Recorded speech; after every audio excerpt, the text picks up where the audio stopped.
Hello friends, welcome back to Aaron's Anxiety. I am your host Aaron, your personal guide through anxiety.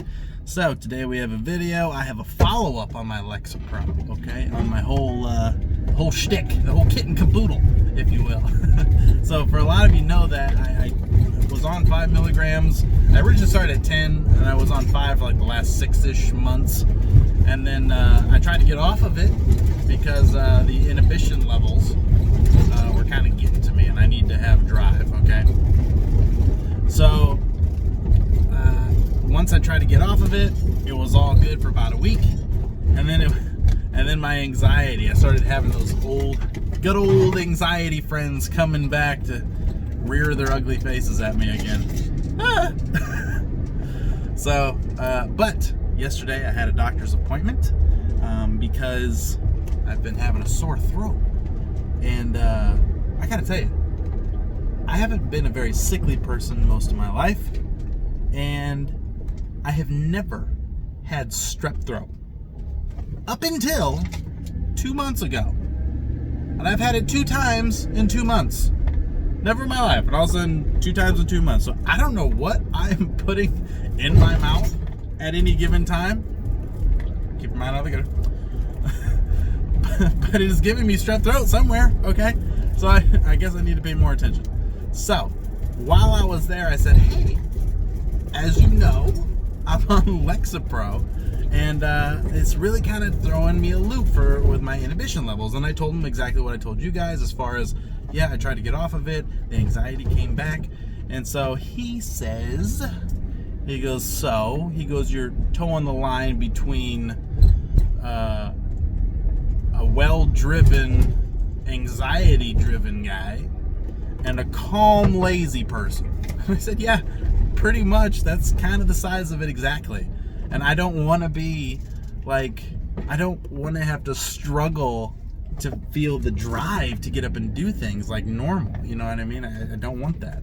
And so I told him, I was like, yeah. And I go, to be honest with you, I've been drinking a lot of like Monster Energy drinks to kind of compensate, and that does help. He goes, oh, okay, all right.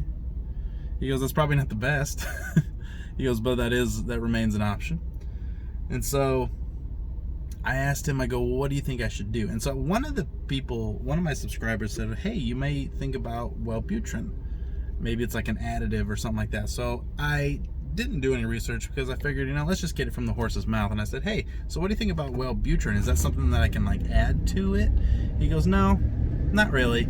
He goes, we use Wellbutrin. He goes, Wellbutrin is just another SSRI. He goes, and it's a great drug like Lexapro and Zoloft. Wellbutrin is just another one.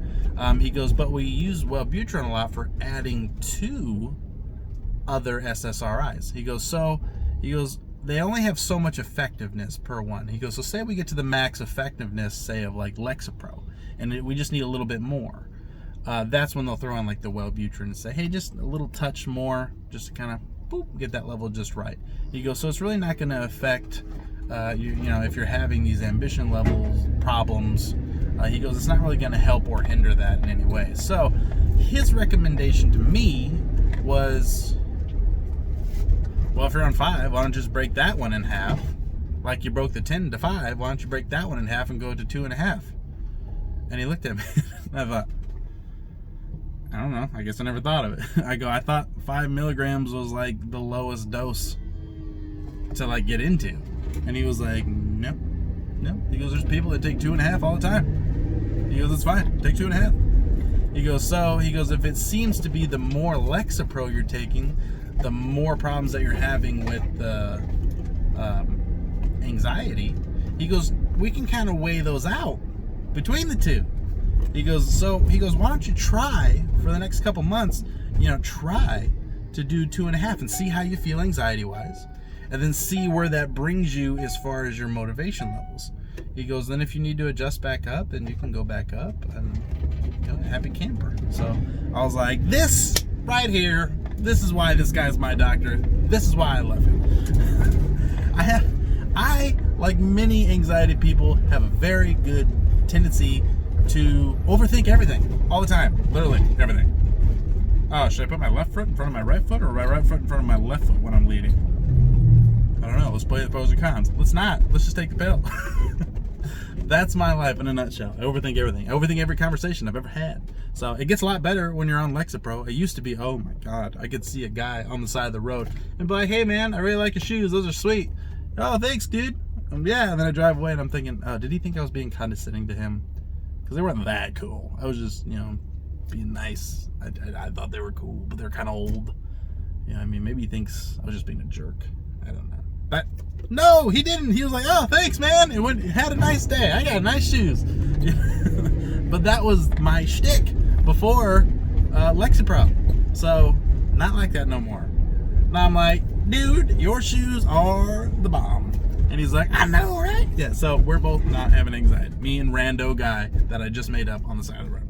So, all right, friends, so that's where I'm at. And I will keep you guys updated on things to follow through 2.5 milligrams. So I did take 2.5 milligrams today. And day one, there we go. So far, so good. But that's to be expected. So, but I will let you know as the days progress. And usually, I want to say about a week into it's when I'll really finally be feeling yay or nay on what's going to happen. So, but I will keep you guys posted either way. So, if you haven't already, we're getting really close to 1,000 subscribers. That is cool. I like that. That's awesome. Who would have thunk it?